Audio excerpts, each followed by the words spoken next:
Dober večer v temle presenetljivo zanimivem večeru, mislim zaradi vremena. Včasih nas stvari držajo iz tira, kakšne malenkosti, lahko tudi vreme, lahko kaj drugega, ampak človek, ki ve, čemu živi in komu živi, boljše rečeno.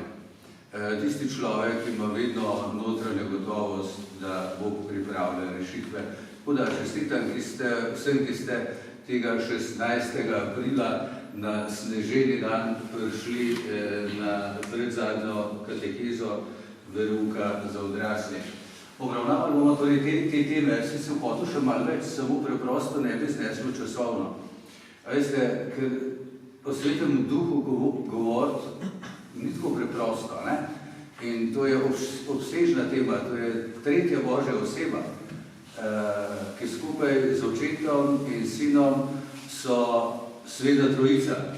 In potem na koncu sem spustil tisto, kar sem sicer še danes že v bistvu imeti, da verujemo tudi v eno sveto katoliško in apostolsko cerkev, kar bo pa še prišlo, ker je tudi zelo zanimivo.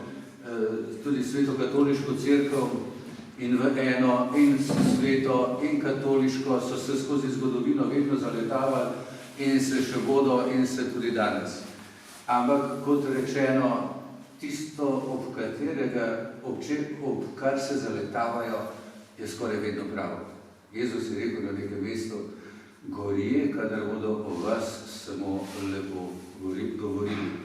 Temu bi se reklo, gorje, če se boste šli samo neko politično ali pa ne vem kakšno korektnost, ugajati tem svetu. Gospod ne želi, da smo taki, želi, da v ta svet prinašamo tisto, kar bo temu svetu dalo vsebino, če hočete sol, najboljšo začimbo, ki bo dalo, tako kot sol, da hrani okus, pa če kaj dejodirana, nam preprečuje še nekaj na ščitnici zadnje čase, to se pravi dela hrano okusno in to ne bi bili kristjani v svetu.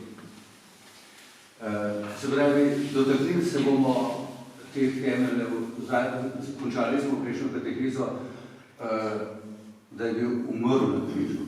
Kako je umrl? Kaj so delali z Rimljani z njim? Kdo je bil pod križem? Ali je res umrl, ali ni umrl? Kdo je bil pod križem? Kdo je na lastne oči videl tako s tako, kako bi rekel, s tako odprtostjo in s tako bližino, da je po njegovem obrazu in telesu verjetno kaj priteklo Gospodove krvi, da je bil tam apostol Janez, da je bila tam Jezusova mati Marija, da je bila Marija Magdalena, Marija Klopajeva in še nekaj drugih žen.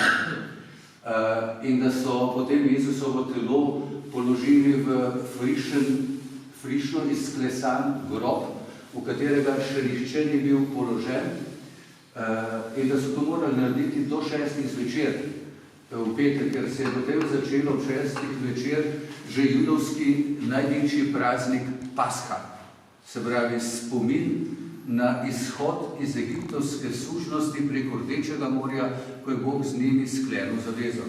In to je judovski in je še danes za Jude največji praznik. In tudi mi v bistvu veliko noč obhajamo. Tudi pri zadnji večeri je Jezus imel spomin z učenci tega pashalnega velikonočnega judovskega dogajanja. Pred nas se torej zdaj že postavlja ta temeljni izziv, ki je skozi za nas kristjane navzoč v našem verskem življenju. Mnogi kristjani še verjamejo, da je Kristus umrl na križu. Mnogi pa žal ne verjamejo, da je vstal od mrtvih. Ampak trdni nauk cerkve od vsega začetka, tako kot je bilo že omenjeno, kako je apostol Pavel rekel, Veliki petek je povezan z veliko nočjo, stajenjem. Ni velike noči brez velikega petka in ni velikega petka brez velike noči. To sta takole dogodka, ne?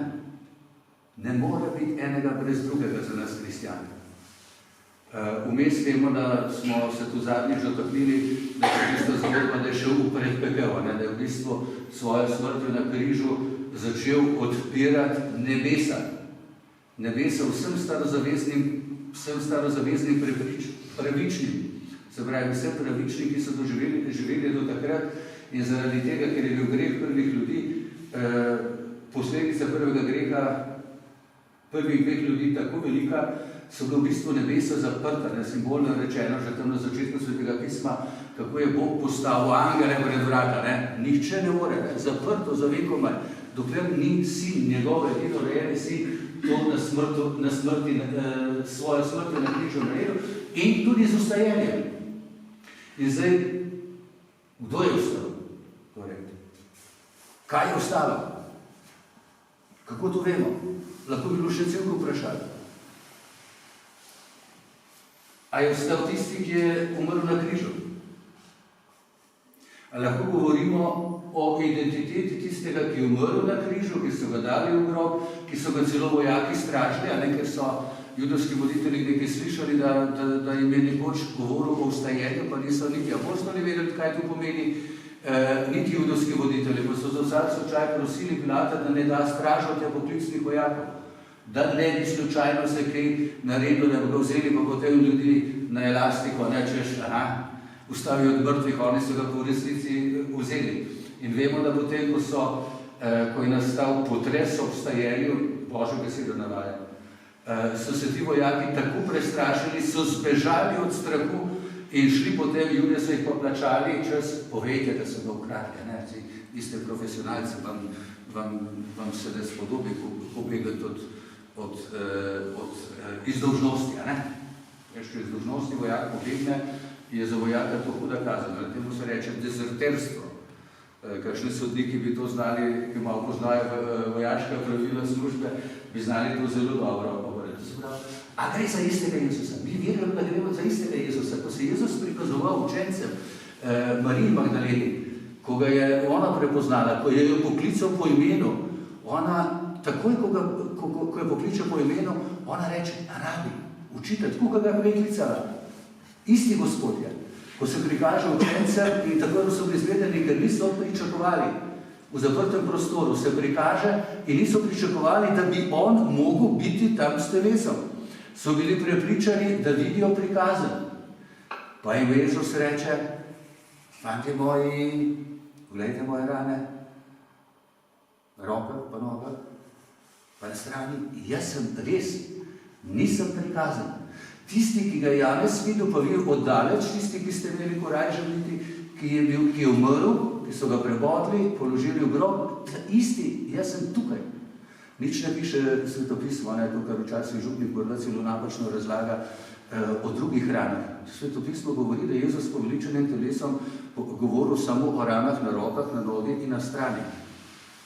To poveličeno telo je torej Jezus je ostal s poveličenim telesom in torej gre za istega Jezusa, kot je umrl na križu, in to poveličeno telo je imelo nove razsežnosti.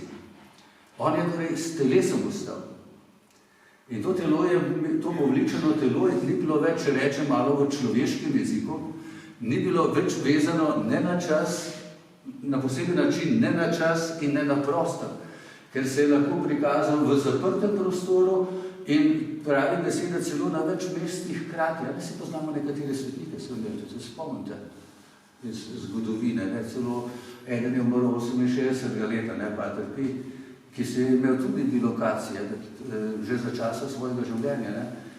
Kdo more potem braniti Gospodu, Božjemu Sinu, staremu od mrtvih, da ne bi kaj podobnega lahko naredil.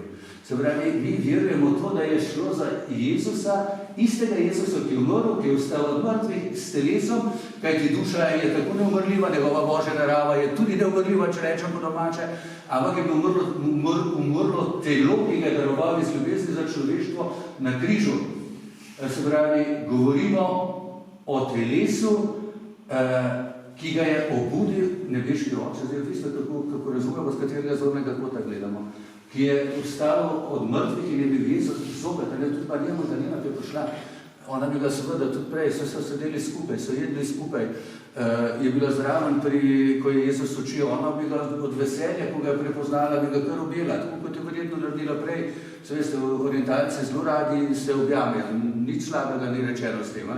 Ko greš tam, to te objamem. Jaz, ko sem prišel v Afganistan, sploh, ko me je naš povernik predstavil, da sem katoliški mufti. V velika saša. In potem, ko smo šli na obisk pa afganistanski brigadi, ki je domovala v isti bazi oziroma poveljstvo, ja, bo ta afganistanski poveljnik ni nehal objemati, ne. Tako je, to je ta orientalski način delovanja in je normalno. Da, Jezus, ne še, nisem še šel početi. Nisem še šel početi. In potem je tudi večkrat povedal še učencem na druge načine. Poglejte, tole moje prebodeno telo, Tomaša, ne, če hočeš lahko takneš, ne. Prste, pa dan tle noter. To je moje telo. In da se boste prepričali, fantje, a imate kaj za jesti? Mi boste dali. To ste videli, da sem jaz tukaj s telesom. In piše enkrat, da so mu dali kos pečene ribe in ta nič ne piše, da ta riba padne kam na tla, ne? Tako malo šali povedano. Se pravi, on je zaužil, s telesom je pojedel to ribo in potem, ko se je prikazal učencem v Galilejskem morju, tudi tam z njimi jedel ribe in kruh, ki so bile pripravljene. On je bil torej s telesom je vstal od mrtvih. In to je v bistvu res ena taka prelomna zgodba, ne? Saj tudi mnogi drugi verjamejo, da je Jezus umrl na križu, ne pa da je vstal, ne? Tudi muslimani. Mi pa vemo, da je vstal od mrtvih. Verujemo. Kako je že rekel Jezus Tomažu? Blago pa tistim, ki niso videli, pa verujejo. Ki verujejo na besedo. Te duhovne razsežnosti gredo tako. Ali so, ali pa niso. Kdo velja za vero, za upanje, za ljubezen. Ali verujem tudi tako, da je med, vi ste poročeni, med nama ljubezen, ali pa je ni. Čim začnem tuhta dvomiti, se pojavlja manj življenje ljubosumje, je takoj napetost, takoj. Ali veruješ, ali pa ni. Ali pa se ti začne svet rušiti, ne? Tista najlepša zgodba življenja. Tudi za nas je temeljno sporočilo to. Kristus, ki je umrl na križu, je vstal s telesom od mrtvih, se prikazoval učencem, prikazoval se je moškim in ženskam, počasi so ga vsi prepoznavali, dokazoval jim je, da je s telesom in tako kot je apostol Janez na koncu rekel, Gospod je naredil še veliko čudežev in znamen, ki niso zapisana v tej knjigi. Ta so pa zapisana, da bi vi verovali. Po domačene. Točno toliko je zapisano, da kdor hoče, lahko veruje vsi. A veste, mi tudi verujemo, da Božja beseda pa tisti, ki smo ga imeli prej napisanega na koncu, da se bomo pogovarjali o njem, Sveti Duh, da še vedno deluje, ne?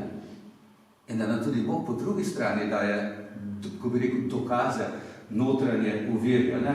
In v bistvu jih veliko krat sploh ne potrebujemo potem več formalnih materialnih dokazov in se nam morda potem, ko nam, hvala Bogu, rastemo v veri, se nam zdijo potem stvari, ki smo jih nekoč rabili pred leti za vse take banalne dokaze, takrat pomembne se nam potem zdijo čisto banalno, ker ni preprosto, ni potrebno, ne? Kristus je torej vstal, ne? Ena šala, ki tako med nami kroži duhovnika. Včasih je zelo simpatična, ne?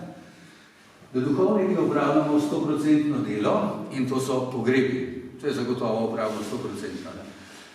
Do zdaj je samo eden od mrtvih stal, pa še tega ne verjamejo vsi, ne? Celo vsi verni, ne? Nička taka zbadljiva, ampak zelo nazorna šalica, ne? Seveda Jezus je zaključil zgodbo odrešenja, če tako rečem človeško, ki se je začelo seveda s početjem, jo je zaključil na zemlji s tem, ko je zemlja odšel v nebesa s telesom. Zdaj moramo biti zelo previdni, ker včasih ljudje tako v ljudski govorici mešamo pojme v nebohod pa v nebovzetje. Jezus je šel v nebesa, Marija je bila pa vzeta v nebesa, ker Jezus je bil Božji sin, je Božji sin in je torej šel v nebesa, Marija je bila pa človeška mati, kot ko govorim, Božjega sina, tudi zato, ker Jezus je rodila tudi kot Božjega sina, je hkrati tudi narekovajo na nek način Božja mati, je bila pa vzeta z dušo in telesom v nebesa. Je zelo velika. Ampak, če rečemo, z nebohodom, pa pozneje še z nebovzetjem, imamo v nebesih v polnosti dva človeka. To nakazuje zelo močno zgodbo zadnje. Bog nam je pripravil nebesa. Že pred prvim grehom so bila pripravljena. In z Jezusovo daritvijo na križu sta enem nebohodom odprta. In ko so učenci, tale vse stave, pravzaprav iz apostolskih del, pogledajte, ko so bili zbrani, to je ta zborni del, ena taka, v bistvu na Olski gori, bi se to zgodilo, in tam je ena taka mečkana, sploh ne veš, je mini mošeja ali mini karkoli že, v glavnem ena taka zgradbica, in to je spominska kapelica na kraju, kjer nam je Jezus šel v nebesa pred apostoli, piše tam, ne? Ko so bili zbrani, so ga vprašali Gospod, ali boš v tem času obnovi izraelsko kraljestvo, ne? Še vedno čutimo malo to človeško umevanje Jezusovega Božjega kraljestva, ne? Pa vemo se, kaj je Jezus rekel, da je njegovo kraljestvo od tega sveta, je rekel Pilato, ne, če bo moje kraljestvo od tega sveta, bi bile tle legije angelov, ki bi se teble zame, ne? Moje kraljestvo je druge, moje kraljestvo je kraljestvo resnice, ljubezni, pravičnosti in miru. Tam so še vedno, nekaj ne manjkali. Tistega, kar smo v Evangeliju na začetku prebrali, Svetega Duha še niso imeli v polnosti. Zakaj bomo se bolj pogovarjali, da Jezus je v bistvu jih počasno pripravljal, po domače, in je dajal močkrat Svetega Duha, se z očetom pošiljala, da so potem na bingošti, ko so ga pa vrejeli, pa razumeli, ne? Razumeli. Se pravi, rekel jim je, ni vaša stvar, dragi fantje, da bi vedeli za časne trenutke, ki jih je Oče določil v svoji oblasti. Toda prejeli boste moč, ko bo Sveti Duh prišel na vas in boste moja priča v Jeruzalemu in po vsej Judeji in Samariji ter do skrajnih meja sveta. Tako te besede, kar se je divno, in to mogo biti kar fascinantni prizor, ne? Verjetno sta Jakob, Peter pa Janez se malo spominjali, kako je bilo na gori spremenjenje, ne? Ko so se Jezusu spremenilo podoba, obličje, oblak je prišel, videli so Mojzesa, Elija, pa še glas nebeškega očeta, so verjetno malo podoživljali tisto, kar takrat jim je rekel. Fantje moji, tole ste videli, zdaj pa gremo dol, Sin človekov bo umrl, ga bodo izročili v smrt, to da vstal v mrtvih, pa so se malo pogovarjali, kar to pomeni. Zdaj so verjetno to nosili v glave. Ne? Po teh besedah se torej dvignil in se umaknil in izginil, oblaga je zastrl njihovim pogledom. In takoj sta pred njih stala dva moža, veliko oblačili pred vidom angela in rekla, može Galilejci, kaj stojite in gledate? Je povedal, vzeti bi od nebo, ko bo spet prišel tako, kot ste ga videli iti v nebo. To pravi, v nebohod je res ena zaključna zgodba tega odrešenskega dogajanja, ki ga mi vemo, se Gospod še vedno ostaja z nami, ne? Vse ni do konca sveta. Vemo na mnoge načine, sam je povedal, jaz sem z vami vse ni do konca sveta, pod podobo kruha, tudi delajte moj spomin, pod podobo vino, po zakramentih, po cerkvi, po svoji besedi. In zdaj bomo šli tle že omenjena, ne? Ko bo Sveti Duh prišel na vas, boste pa to razumeli, ne? Še to boste razumeli, še nekaj vam bom dal. In zdaj imamo pa na to temo. Še tole moramo. Sedi na desnici Boga očeta vsemogočnega, ne? Ja. Kdo sedi ponavadi, tako, že protokol imamo tak tradicionalen, ne? Na sredi je šef, desno je njegova desna roka, ne? Če je to kraljica, če govorimo o kraljevskem. In to so te človeške podobe, s katero nas Gospod, oziroma nas veroizpoved in svetopismo pripovedujeta, da je šel Jezus k nebeškem, k svojemu očetu v nebesi in zavzel, narekovaje, govorimo človeško, zavzel tisto mesto, ki mu gre, desno od očeta. Oče, Sin, Sveti Duh. 3 osebe, en Bog. Dikcija tega, sedi na desnici očeta vsemogočnega, pa je stare zaveze, veste? Stare zaveze. Daniel, recimo, tam Daniel je videl tisto videnje nebesa, ne? To je mogočna zgodba, da je svet vse dognilo, vse, to je v bistvu podobno kot v knjiga Razodete, tako zelo sta, pripovedujeta o tem, kar se nam sploh ne zdi mogoče, ali pa ogromno podobno. In ne videl nebesa, in to je staroletnega pravi. Ne? In potem nekoga, ki je bil kakor sin človekov, Jezus se večkrat imenoval sin človekov, ne? In privedli so ga pred staroletnega, enega postavili na njegovo desnico. In njemu je dana vsa oblast, čast in kraljestvo in vse ljudstva, narodi, jeziki so mu služili. Njegova oblast je večna, nemenljiva oblast in njegovo kraljestvo neuničljivo. Ne? Razumeli to povezavo. Ne? Se pravi, Jezus se tudi uresničuje staro zavezo. Napovedi stare zaveze. Tudi tam, ko sta one dva učenca šla v Emaus, pa se Jezus nima klepeta, ko ga nista prepoznala, ima je razlagal, ne? Da se je moglo to uresničiti, kar je pisano nekoč bilo že in so napovedovali preroki. Poznaje tudi učence, bistvo, pa še piše, da bi spet enkrat je že omenjen Sveti Duh. Dal jim je duha, da so umevali svetopismo, ne? Da so svetopismo umevali, da ga niso brali kot literarno vrsto, ne? Kot zgodovino Božjega ljudstva ali pa zgodovino izraelskega naroda ali pa zgolj kot samo zgodovino Božjih posegov in tako dalje, ampak da so umevali to sporočilo Svetega pisma. Ker velikokrat imamo težave, ko individualno berem sam zase, velikokrat, in to so meni kar pri protestantih take težave, sola skriptura, samo svetopismo, da hitro odplavaš, če nimaš duha. Če nimaš daru Svetega Duha, ki ti pomaga, da prav umevaš. To je seveda vedno v občestvu, ker sta 2 ali 3 ali več, bistveno lažje. Se pravi, na desnici in sedi nebeškega očeta. Pa še tu Janez lepo opisuje. Večkrat, to se prav na parih mestih Jezus pravi, nihče ni šel v nebesa, razen tistega, ki je prišel iz nebes, Sina človekovega. Jaz in Oče smo eno. Med nama je tako močna enost, da je izražena v podobi, ali pa da se je izražal ta najmočan odnos v tako močne ljubezni, da v bistvu Sveti Duha, to je ena od razlag Svete Trojice. Tako je močna to najna.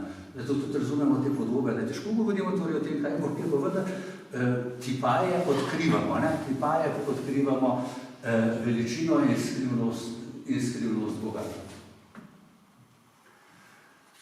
To je še treba kratko povedati. To so tudi stari vici od odnotne, kaj je glavno mesto nebesne. Da sem prav napisal ločeno. Jaz sem bil prepričan, da se skupaj piše, ampak v katekizmu katoliške cerkve je pisano narazen. Vedno sem bil prepričan, da se skupaj piše od odnota. In smo se vedno hecali, kaj je glavno mesto nebesne. Od odnot.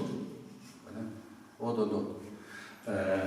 Od tam, iz nebes, bo prišel soditi žive in mrtve. Ker Kristus, zdaj bi pa morda res dobro bi bilo, da bi kakšen stavek iz Svetega pisma, iz katekizma prebral, zaradi tega, da bomo morda malo bolj razumeli. Kristus namreč že zdaj kraljuje na nek poseben način. Bo pa seveda ob koncu sveta, ob dovršitvi časov, kdaj bo to, so učenci spraševali Jezusa. Kdaj bo to?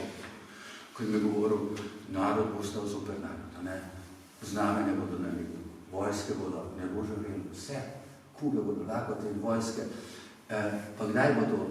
Pa Jezus pravi, kjer je truplo, tam so tudi krokari, ali kjer je propadajo, da so tisti, ki grejo.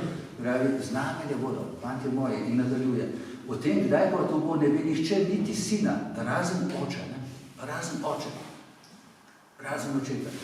Kdaj bo ta dovršitev sveta, ali kot ste se starejši učili pri veruku konc sveta, Zdaj malo lepše rečemo, dovršitev sveta, ampak pomeni pa čist isti. Morda sem zaradi tega, ker se izogibamo povedati resnici. Torej, takole, Kristus že kraljuje po cerkvi.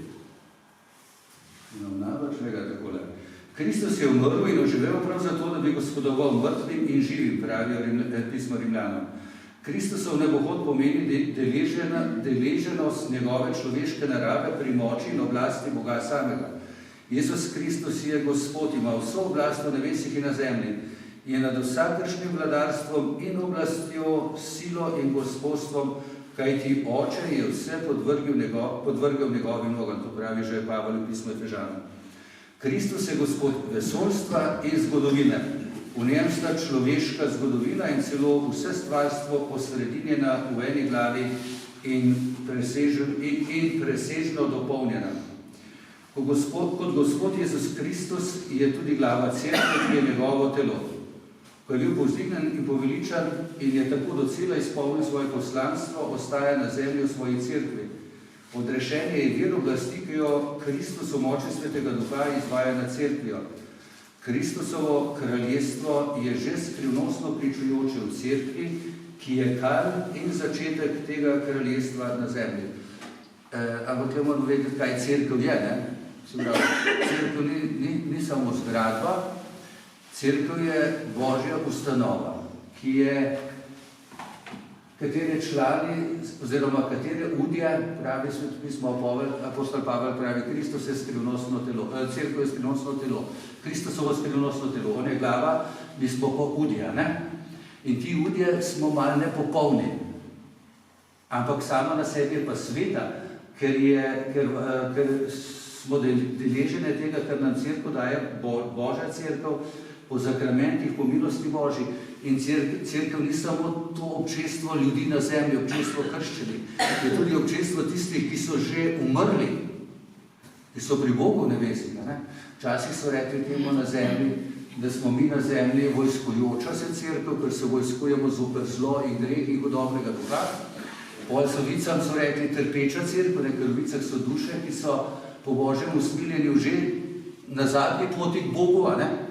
So že torej pred nebesom, niso več pred peklo, ampak so pred nebesom in poveličana cerkev, ki je pa pri Bogu nebesih, vse cerkev. In Kristus po tej cerkvi deluje. Včasih pa morda takole, ko pogledate vašega župnika ali pa jaz kakšnega izmed vas, so pravičuje kakšnega farana, ne mislim, navzoči ste vedeli, zauzeti si pa mislim, ja, Boga cerkev, ne bi pa mislite, ko gledate župnika, ampak nisem sem jaz cerkev, ne, predvsem je Bog cerkev, Božja ustanova in tisto, kar je po meni in v meni Božjega, to je cerkev, ne, in vas. Se pravi, in od tam bo znamenje prihoda vodo, ne, to so vedno, ne, in seveda takrat bo tudi cerkev na zemlji zelo preizkušena, ne, to nič novega, ne, nič novega, kot je že ne izdajal bo brata, oče, sina, očeta, si bo znate to. Vse bodo naredili za karkoli, za ljubimnarček, za ugodje, za položaj, za kariero, za to, da jim ne bodo šli, da ker jim gredo ta stari na živce, šli od zadnje neko zgodbo, ne? Pa ker jim gredo bolni na živce, vse to bodo delali. Ampak na koncu je Oče prepusti sodbo nad živimi in mrtvimi svojemu sinu. To vam napovedam, da ne boste videli, kako je res Boga. Kakor preroki in Janez Krstnik je tudi Jezus v svojem oznanjevanju napovedal sodbo za poslednji dan. Tedaj bo osvetljeno ravnanje vsakogar in skrivnosti vsakega srca.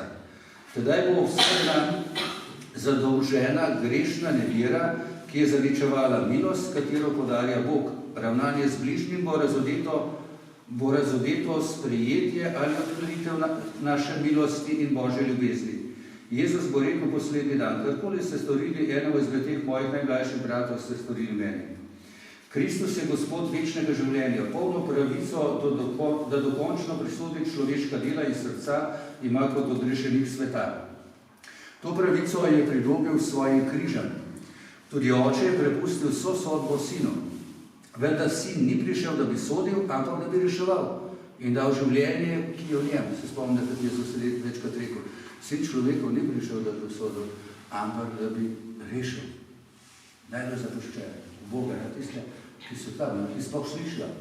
Ker tisti, ki so popolni, tako ne bodo slišali. Spomnimo se tiste podobe o Lazarju, pa Bogatinu, ko sta vrla Pavrha. Ne bodo. Tudi če kdo ostane od mrtvih, oni ne bodo verjeli. Bodo našli milijon dokazov, da to ni res. In Jezus zato pravi tiste podobe, dovolj imajo. Imajo Mojzesa in preroke. To se pravi, imajo svetopismo, zapovedi, dovolj. Z odklonitvijo milosti v tem življenju se vsakdo že sam sodi. Prejme po svojih delih in se mora celo za večno pogubiti, če zavrača duha ljubezni. To je tisto, da se spomnim, da malo gre zobro svetega duha, ne? Se bomo tako nakazujem, ker ne moramo čisto vsega povedati. Zaprav, Kristus že kraljuje v tem svetu. In ta misel, veste, še enkrat si jo preberemo skupaj. Kristus že kraljuje v tem svetu po cerkvi, vendar mu vse na tem svetu še ni podvrženo. Zmagoslavje Kristusovega kraljestva ne bo brez poslednjega naskoka zla. To je beseda iz katekizma. In če zdaj že pogledamo, ne, v bistvu na nek način živimo v teh poslednjih časih. Poglejte, kaj se dogaja s kristjani v podsaharski Afriki, kot rečemo, v tej afriškem delu. Ne? Kaj delajo s temi mladimi kristjankami? Se ne neha. Na tisoče jih ubijajo vsako leto, kristjana. Pa ne sem tam. Tudi druge. Vemo, včeraj je bil v Avstraliji napaden škof zopet, ne? In še en duhovnik, in še dva, koliko ljudi tam, skozi. In ta boj, narekovaj, da spet čutimo tisti star cerkveni izraz, da nismo vojskojoča se cerkev, pa ne v tem smislu, da napadamo, ne? Naše orožje je resnica in ljubezen. Ampak da se borimo zoper sovraštvo, zoper sovražnika in gospodarja tega sveta, ki je hudobni duh ali satana, ne? Ker še vedno otresa svojim repom. Verjetno svetega duha. Pavel je res tak. On je bil dober mislec in zelo močno izobrazbo je Bogom. Ni čudo, da celo sam o sebi pravi, da je bil med prvimi, v svoji generaciji. Brihten Gostrela, tako kot bi rekel danes, zlat maturanta, Zoisovo štipendijo, ne vem kaj vse dobil, državni prvak v matematiki, filozofiji, fiziki, nekaj tajnega mogo biti sveti Pavel. Ker je res, potem, da smo ga slišali, kakšna vloga je imel najprej, če ste bili prmaši. Odobraval je umor prvega diakona, prvega močenca cerkve, svojega Štefana. In celo zdi se, da je vodil to, že takrat te pobude imel, ker so potem njegova oblačila prinesli k Savlovim nogam, takrat je bil še Saul. In potem, ko je šel preganjati kristjane v Damask, s pooblastili med Judami, to so med Judi lahko delo, takrat je bilo večina kristjanov še iz judovske vere šlo, se je srečal z Gospodom, poslepel in potem šel naprej. Nihče ne more reči, Jezus je Gospod, razen na Svetem Duhu. Pavel je to vedel. Mi lahko pripovedujemo, mi lahko prepričujemo ljudi, mi jim lahko dopovedujemo. Jaz sem nekaj časa tudi na teh socialnih obrežjih tako, zdaj ugotavljamo, tako kekcas, da sem začel pisati, ampak ne bo, brez veze. Do noče slišati ne bo. Noče sprejeti dokaza, nobenega argumenta. In ker ne najde argumenta, na koncu zbanalizira. In ker se recimo na socialnih omrežjih se pa še toliko bolj omejen s prostorom na Twitterju oziroma X-u še številom znakom, če ne plačuješ dodatno, si hitro šmorna. Preprosto nima smisla. V Svetem Duhu, če bi pa oni, tisti, ki so tako delali, resnico iskali, bi jih pa Sveti Duh se dotaknil. In bi njihovo iskanje po milosti Svetega Duha, v nekem danem trenutku prišla skupaj in bi se zgodilo to, kar se je zgodilo Savlu, ko je postal bolj Pavel. In res ne moramo reči, da je Jezus Gospod namreč pomeni Bog, v Svetem pismu. Gospod pomeni Bog. To je tudi v Stari zavezi Mi prevajamo tukaj, da je hebrejski Jahve, ga prevajamo Gospod, ne? Se pravi, Bog. Se pravi, nišče ne more reči, Jezus je Gospod razen osebne drugo, ne? Se pravi, kakšen odlom za avtentičnost moje razlage prebrata, ne? To je prav člen 684. Sveti Duh svojo milostjo prvi prebudi našo vero in novo življenje, ki je v tem, da spoznamo Očeta in katerega je on poslal Jezusa Kristusa. Zadnji pa razodene osebe Svete Trojice. Sveti Gregor Nacijanški, teolog so ga imenovali, razlaga to napredovanje na podlagi pedagogike Božje ustrežljivosti. Bog to bo, veste, tudi Svetega Duha je Jezus počasi razlagal apostolom, ne? Prav počasi. In ni povedal. On bo vse povedal. On vas bo potolažil. On vam bo razložil, ne? Zdaj še ne razumete. On bo. On. Sveti Duh. On je res. Takole, stara zaveza je očitno poznanjala Očeta, Sina bolj nejasno. Nova je razodela Sina in dala slutiti božanstvo Duha. Duh ima zdaj državljansko pravico med nami in nam naklani jasnejše gledanje na njih.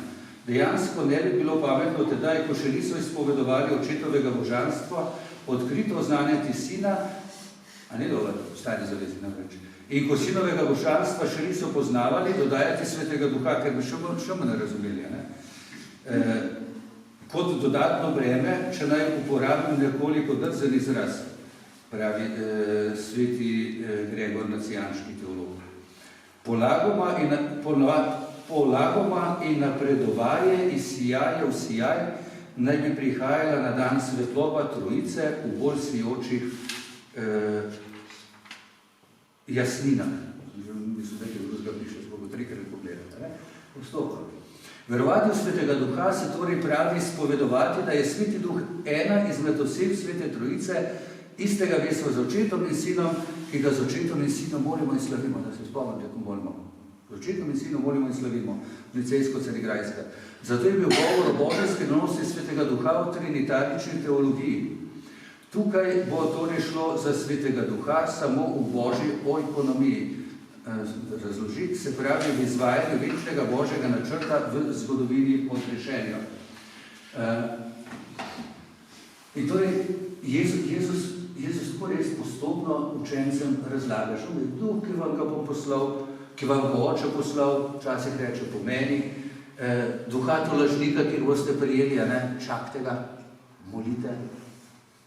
In vemo, da je Marija v bistvu po Jezusovem nebohodu, samo Svetopismo pravi, oziroma apostolska dela, zbirala okrog sebe te apostole, ki so bili še vedno zgubljeni. Po smrti so bili vsi zgubljeni, pol se jim je prikazal, so malo prišli k sebi, pa ne poprli, šele pa ne vem, katere prikazali, ne? So malo prišli k sebi, pa jih spet zapusti, ne? Pa jim govori, dobili, prijeli boste to lažnika. On vas bo poučil vse. Kar se ne razumete. Ampak je pred njimi zginil nebo in so bili spet zvedeni, tipično, ne vem, rekel moški, no, moško. In so se zbirali okrog Marija. Marija počitno, Marija imela pa res nekaj tistega, kar mnogi niso imeli. Zato pravimo, da je ona v bistvu na velik petek najbolj edina verovala v Kristusovo vstajenje, ne? In nikjer ne piše, da se Mariji prikazal svoji materi. Ona je verjela. Ona ni potrebovala tega. Zato je tu žena vere. Ne? Zato je apostola potem tudi zbirala, ker je ona bolj vedela, kaj pomeni Sveti Duh očitno kot vsi ostali. Ne? In jih je zbirala okrog sebe, so bili zbrani, je molila skupaj z njimi, pričakovala Svetega Duha in na njih pošli danes so ga tudi sprejeli. Svetega Duha upodablja več simbolov. Pogosto je naslikan kot veter, kot ogen. Apostolom so se na velikošnji dan prikazali ognjeni zublji degajli v obliki plamena. Včasih kot svetloba, nekateri pravijo, da je Sveti Duh kot val, morje pa kot Božja beseda. Samo tako bogato sedi. On se razloži, vse mu da. Najpogosteje je podobno kot golobo. V tej podobi se namreč spustil na Jezusa, ko ga Janez Krstnik krstil v Jordanu. In si poznate Indic, ne? Poznate Indic? Ne vem, če ga poznate. Je prav, da povemo. To nima nobene zveze z razlago Svetega Duha, ne? Govorimo podoba, ne? Svetega Duha po cerkvah, ko ga imamo, ga vedno narišemo v podobo kot golobčka, ne ponovate tako razprtih kril. Recimo celo imaš, kako je Marijino nebo vzete, pa kronane Marije, ne, Sveta Trojica, bo Marija na sredi, pa bo Koče, pa bo Sin, to človeška ne Boga očeta, podarno malo z brado, to so človeške predstave, ker je starejši, to rečemo sina, mora biti starejši, ne, človeško, sina Jezusa kot mlajšega, gore pa golobčeka, ne vedno tako z razprtimi krili, ali pa tako skoraj vedno, ne. V Leni župniji, ki je bila posvečena Svetemu Duhu, ne, to je vic. Torej, v glavnem oltarju simbol goloba, ta glavno. In glih tisto leto so uspeli se zmeniti, da bodo restaurirali oltar in so bili zmenjeni, da bo tisti teden pred Mikošnim praznikom, ki je Farne zavetni goduje, žegnanje smrna, da bodo pripeljali že nazaj in da bo vse restaurirano.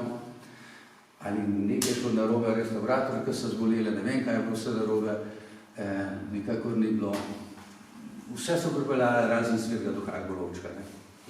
No, ima sta se pa župnik pa mi je razvedila, da bo malo drugače naredili, pa morda bo še bolj nazorno, ne, on bo pridigal v Svetem Duhu, pa bo povedal takole in takole je prišel Sveti Duha, ne, bo pokazal in takrat bo mirno spoštil belega golobčka, pa bodo ljudje razumeli, ne. In tako sta naredila, župnik pridiga pa pravi, no in tako je na današnji praznik prišel Sveti Duh v podobi goloba. Čaka, nekje goloba. Pa ponovi, ne, da bi ja bolj na glas, da bi Mišnar slišal. Ja, Mišnar je, ne. Spet in tako je prišel na današnji, ne, goloba nekje. Še tretjič, še bolj na glas, da so vsi slišali, ne, še oni gluhi. In tako je prišel, goloba nekje, pa Mišnar tako je predsapljal, pa pravi, župnik, mačka desne. Take lepi vice, ne, to so človeške podobe, ki nam pomagajo za to, ne, tako kot si angele predstavljamo ljudi, kot ljudi skrivja, ne, ker nikjer pa ne piše, da bi imeli krila, ne, nikjer ne razberem, tako si jih predstavljamo, pač simpatične predstave, ki lahko komu kaj pomagajo, ne. Sveti Duh nam omogoča, da umevamo Božjo besedo. Ko se Jezus enkrat prikazal učencem, se sem že omenil parkrat, da je enkrat prvo rekel, ne, ker niso razumeli, da je on tam s telesom za Božjo voljo, ne, s telesom. In ribe je jedel, in dotikali so se ga, in verjetno ga objevali po orientalski navadi, ne, pa še niso razumeli.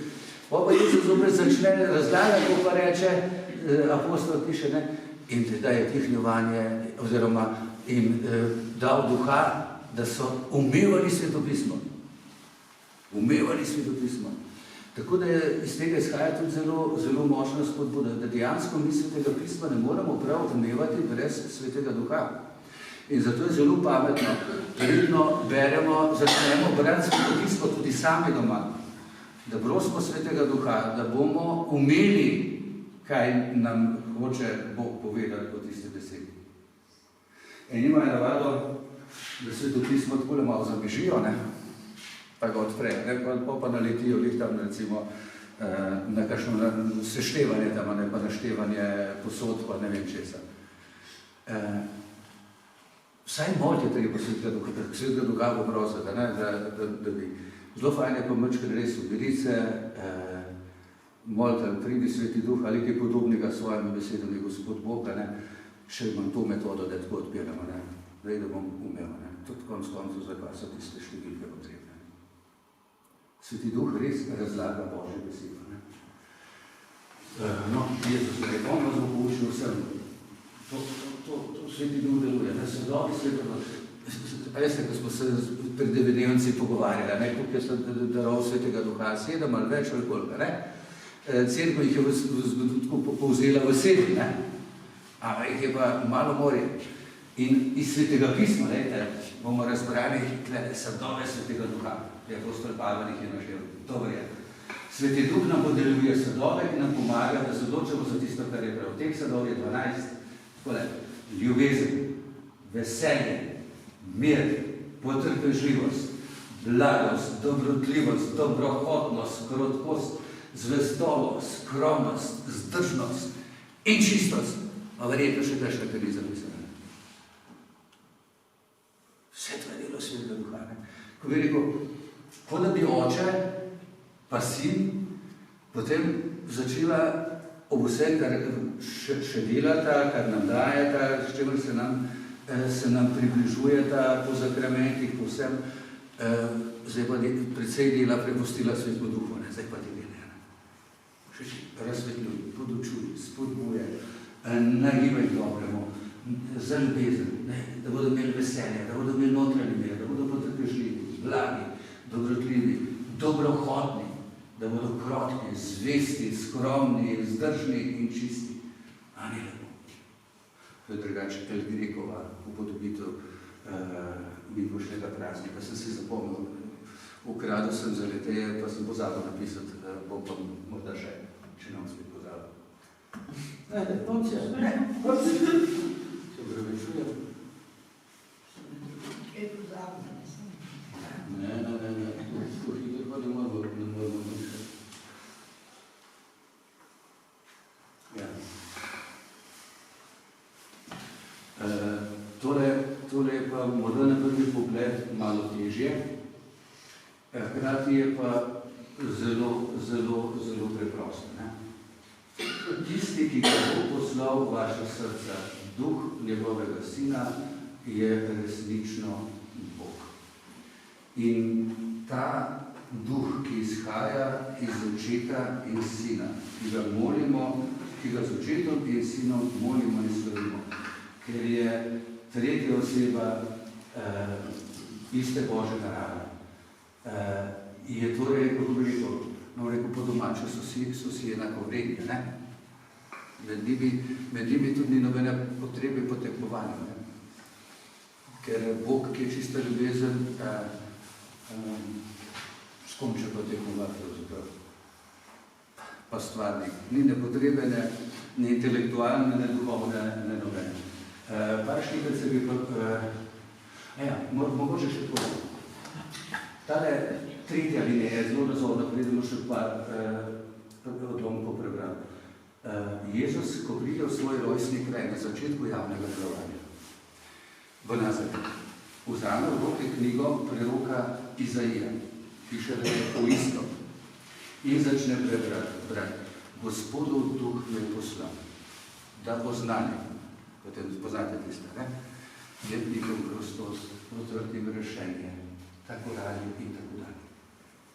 Se pravi, Sveti Duh, Gospodov duh je že v stare zaveze, si smo že prej tudi malo pokazali, nakazan. In Jezus, ko deluje, večkrat pravi, jaz in oče sva eno, In skozi deluje tudi, ne narobe razumeti, v objemu Svetega Duha, Tak je eno, so vsi trije, če rečem po domače, Ni nikoli med njimi. In zato Sveti Duh je bil ves čas z Jezusom in Jezus ga počasi razodeval, omenjal, pripovedoval, videl se ga v podobi goloba, Duha jim je dal, da so dobili pravico razvedovati grehe. Duha jim je dal, da so umevali Svetega pisma in potem na Binkoški dan, ko je oče poslal po Jezusu Kristusu, da so ga umeli. Zdaj bi pa z vami prebral 728 do 729 člen. Je prav, da mrškem, tudi besedilo tega našega katekizma ni tako zahtevno in vam, če ga še nimate, bi predlagal, da si ga nabavite, še več možno biti, mislim, da kje bi se ga še dalo dobiti, da boste lažje še kaj več prebrali. Jezus Svetega Duha ne razodenil v polnosti, dokler ni svojo smrtjo in stajenjem sam poveličan. vendar ga polagoma daje slutiti celo pri svojem poučevanju množic, ko razodene, da bo njegovo meso hrana za življenje sveta. Nakaže ga tudi Nikodemu, Samarijanki in deležencem šotorskega praznika. Svojim učencem odkrito govori o njem v zvezi z molitvijo in s pričevanjem, ki naj ga dajajo. Šele ko je prišla ura, ko naj bo poveličan, obljubi Jezus prihod Svetega Duha, ker bosta njegova smrt in stajenje izpolnitev obljube dane očetom. Duha resnice, drugega tolažnika bo oče dal na Jezusovo molitev. Oče ga bo poslal v Jezusovem imenu. Jezus ga bo poslal od očeta, ker je išel iz očeta. Slišite, ne? Hkrati na prvi pogled zelo zakomplicirano, ampak misli zdravo pa razumeš. Se pravi, Sveti Duh bo prišel, spoznali ga bomo, zavedno bo z nami, prebival bo z nami, učil nas bo vsega in nas spomnil vsega, kar nam je povedal Kristus, to je Jezusova beseda. In bo pričal za njim. Vodil nas bo po popolni resnici in poveličal Kristusa. Kar pa se tiče sveta, ga bo Sveti Duh prepričal glede resnične stvarnosti greha, pravičnosti in sodbe. Končno pride Jezusova ura. Jezus izroči svojega duha v očetove roke, v trenutku, ko je svojo smrtjo zmagovalec nad smrtjo, tako da obujen od mrtvih z očetovo slavo, takoj podari Svetega Duha s tem, da dihne v svoje učence. Od te ure postane poslanstvo Jezusa Kristusa in Duha poslanstvo Cerkve. Kakor je Oče mene poslal, pošiljam tudi jaz vas. Torej, Sveti Duh še vedno deluje v Cerkvi, tudi če ste pozorni, kako molimo. Pri maši, recimo. Kadarkoli, kaj naredimo, vedno prosimo sicer v Jezusovem imenu, ker Jezus je rekel, karkoli boste prosili Očeta v mojem imenu, vam bo storil, ne? Prositi pa vedno, kako je treba, tako kakor da smo že prijeli in vedno pa kličemo tudi Svetega Duha. Poglejte, pri maši je najbolj tipično. Potem, ko se začne darovanski del Svete maše, najprej hvalospev, doksologija, hvalimo Boga za vsa čudovita dela. Zaključimo to z recitiranjem, morali bi pa s petjem te velike slave Bogu, ki so pili kerubi in serafi, svet, svet, svet si ti, Gospod, Boga vsega stvarstva, to je že Danielu pri Izaiju, stari zavezi. In potem, ko nehamo petanje, takrat bi moralo v bistvu odmevati v naših cerkvah, okna moralo letiti, tako moralo biti. Ker bomo zdaj naredili nekaj velikega, počastili smo Sveto Trojico. In zdaj pa posebej pokličemo Svetega Duha, ne? Pa v duhovnih začnemo posamljeno. Zato te ponižno prosimo, da po Svetem Duhu milostno posvetiš te darove, ki ti prinaša. Ne po duhovniku, ne po nikomor drugem, po Svetem Duhu. Kličemo Svetega Duha. In potem duhovnik, pri tej, ko torej pokliče Svetega Duha in blagosloviti darove, ki sta še kruh in vino, še niso Kristusovo telo in kri, zdaj začenja postajati, pa duhovnik, prej smo častili Sveto Trojico, kličemo Svetega Duha, pa duhovnik v bistvu vstopi v Kristusa samega in začne njegove besede, ne? In persona Kriste, se pravi v Kristusovem imenu, ali pa kakor Kristus, ali pa narekovajo drugi Kristus, začne ponavljati to, kar je Jezus naredil pri zadnji večerji. Vzel kruh, se zahvalil, ga razlomil, dal svojim učencem in rekel, to. Prej je šel pis, čeprav v Svetem pismu, pa to je moje telo. Prav, sam Kristus, spet vidimo Svete Trojice. Sveta Duha vedno pokličamo, isto v vseh sakramentih. In Sveti Duh je res deluje v cerkvi. Sonja, danes, ko ste imeli seminarje, začutila, kako Sveti Duh deluje. Še na kakšen drug način. Sveti Duh res deluje. To je kot zgodba ljubezni Boga, ki poje in se ne more nikoli izpeti, ker skozi poje. Vse, kar je, Bog daje, nam daje dejansko skoraj vse po Svetem Duhu. In s tem bomo danes zaključili. Lahko se še malo pogovorimo. naslednjič bo pa še tisto, kar je zopet bo včasih naporno v našem svetu, kot sem že rekel, ena sveta katoliška apostolska cerkev, odpuščanje grehov, večno življenje in naše vstajanje. To pa zadnja kateheza v tem, kako se je rekel gospod, šolskem letu. Dobro.